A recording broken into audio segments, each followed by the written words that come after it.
Abiba opened her mouth in shock as she noticed her stomach growing at a rapid rate. It grew so big that she began to feel the baby moving in her stomach. The pregnancy was barely a week, and Abiba wondered how an unborn baby could grow so fast in her stomach.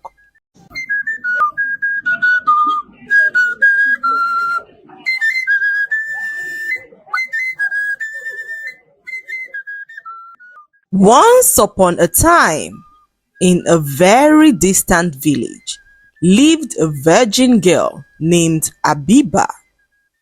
Abiba had two sisters who got pregnant out of wedlock.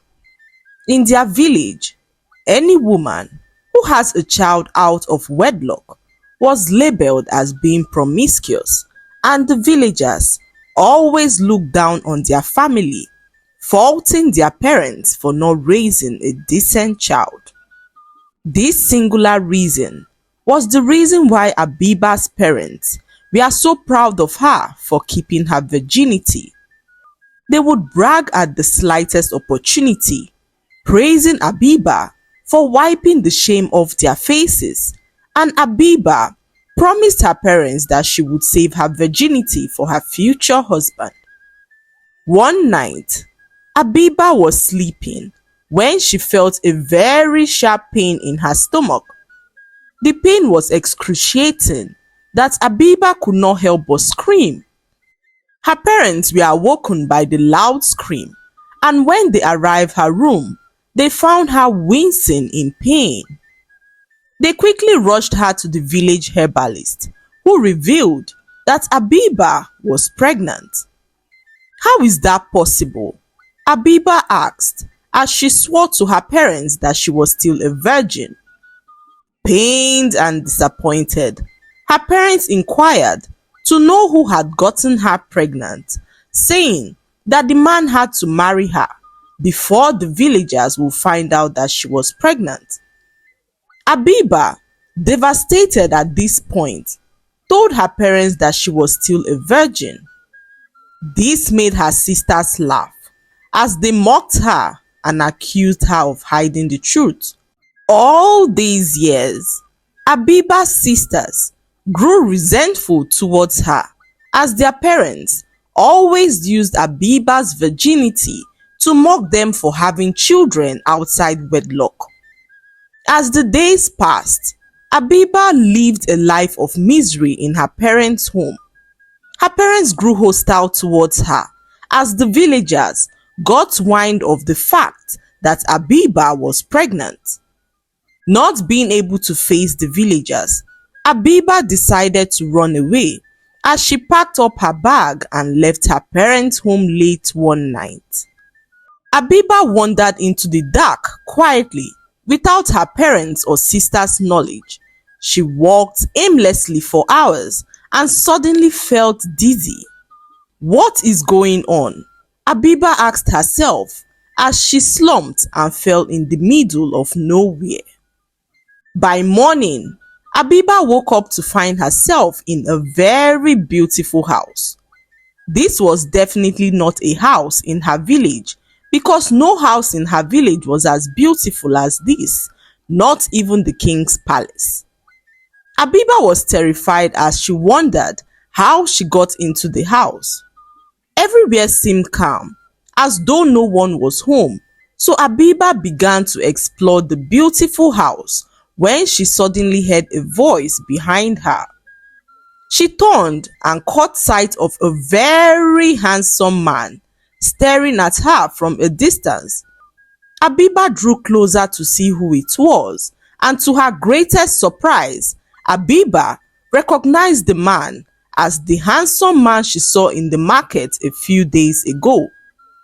When Abiba caught sight of the handsome man in the market, she fantasized about getting married to him and having beautiful children for him. Little did she know that the man was a spirit. On the day when Abiba made the wish, the spirit was out searching for a suitable woman in the village capable of fulfilling a very important task. The spirit was captivated by Abiba's innocence and purity and decided to choose her for the task. The handsome spirit introduced himself as Lamin, the ruler of a very powerful realm. When Abiba heard this, she was terrified as she could not believe that she was conversing with a spirit. The spirit then revealed to her that he was responsible for her pregnancy, so he decided to bring her to his realm to take good care of her as she birthed the baby. Abiba was so confused as she wondered how this was possible.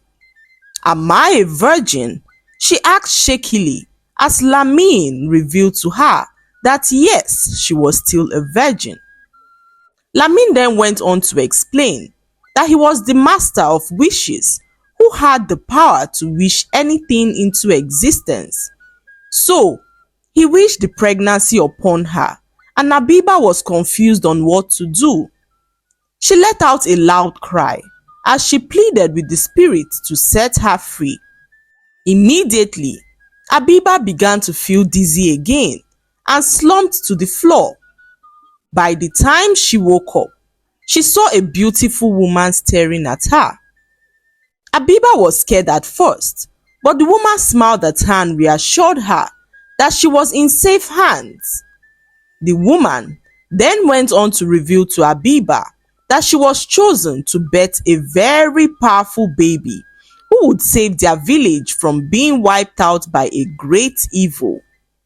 Abiba opened her mouth in shock as she noticed her stomach growing at a rapid rate.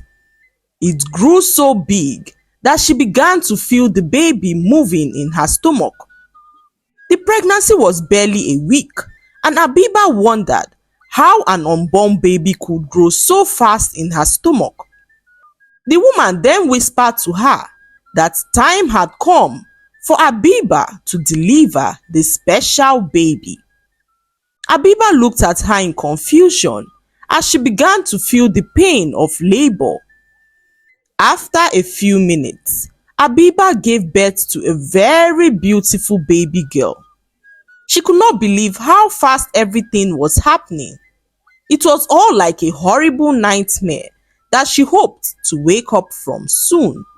The spirit man Lamin then came in to see the child as he told Abiba how special the child was to her village. Abiba held her newborn daughter in her arms as she felt a growing sense of love towards her. Lamin, filled with pride, explained that the child would be a bridge between the mortal and spirit realm. Abiba's daughter was indeed powerful as she grew so big within a space of days. Abiba had never seen something like this before and was convinced that her daughter was indeed special. After a few days, Abiba pleaded with Lamin to allow her return back to her village with her daughter, and Lamin agreed, saying that their daughter, despite having a spirit father, was a human capable of living in the physical world. Abiba then took her daughter back to the village, and the villagers were shocked to see her walking with a girl who looked so much like her. Soon, the news of Abiba's strange delivery spread around the village, putting the entire village in fear as they wondered how she was able to birth her child in such a short time. Because of how quickly Abiba went from being pregnant to having a grown-up daughter, the villagers concluded that Abiba was possessed by an evil spirit. They captured Abiba and her daughter, locking them up in a very dark room. Abiba tried to explain all that happened to them, but the more she tried to explain, the more the villagers were convinced that Abiba was truly possessed. The next morning, the villagers went in to check on Abiba and her daughter and noticed that the room was empty. This was confusing as they met the door locked. The villagers, scared for their lives, sent out men to go hunt Habiba and her daughter. For days, the men combed the entire village in search of them, but Habiba and her daughter were nowhere to be found. In their village, anyone suspected of being a witch was burned to death and then buried in the evil forest. So the villagers were on the hunt for Habiba and her daughter to kill them, as they believed they were both witches. One morning, the whole village woke up and realized that a great power had turned all the villagers to old and frail people, including children, and this was shocking to all, who wondered how this was possible. What they did not know was that a group of wicked witches had sucked out the youthfulness of the villagers, making all the villagers old and the witches young and beautiful, as they plan on taking over the village and killing its current inhabitants. As the village wondered what was happening, the group of witches made their presence known to the villagers, asking where Habiba and her daughter was. The villagers had no idea where they were, and this infuriated the witches, who began to strike some villagers dead. The whole village was now in a state of confusion, as the villagers all scampered for their lives. Anyone who dared come face to face with the evil witches were killed on the spot. So the villagers all remained in their huts, hoping for the gods to save them. For days, the people lived in terror, as they had no idea what was happening.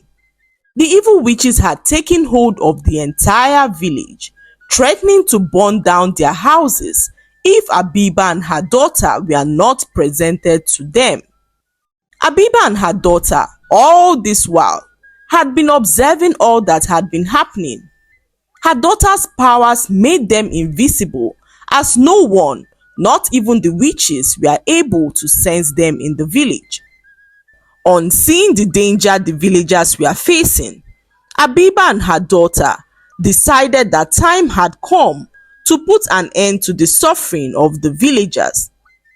They emerged from the shadows, combining their powers as they fought off the evil witches, who were finally defeated and killed. By morning, the villagers woke up to the realization that they have all been restored to their original youthful state. They came out of their hut jubilating, as what this meant was that their village was now free from the claws of the evil witches. Those who witnessed the clash between Habiba and the witches spread the news around the village, and the villagers all gathered to thank Habiba and her daughter for saving them from the evil witches. They also apologized for ever trying to kill them and promised never to allow any harm befall them in the village.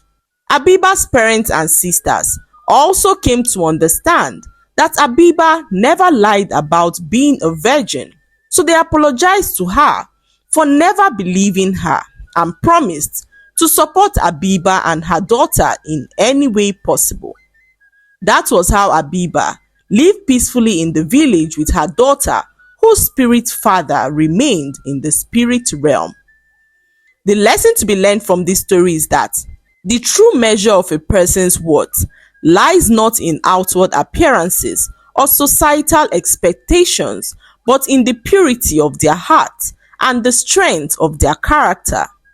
The story also cautions us not to make hasty decisions based on fear and ignorance. I hope you enjoyed the story. Like, subscribe and leave a comment. It helps us grow our channel. I'll see you in our next story. Bye.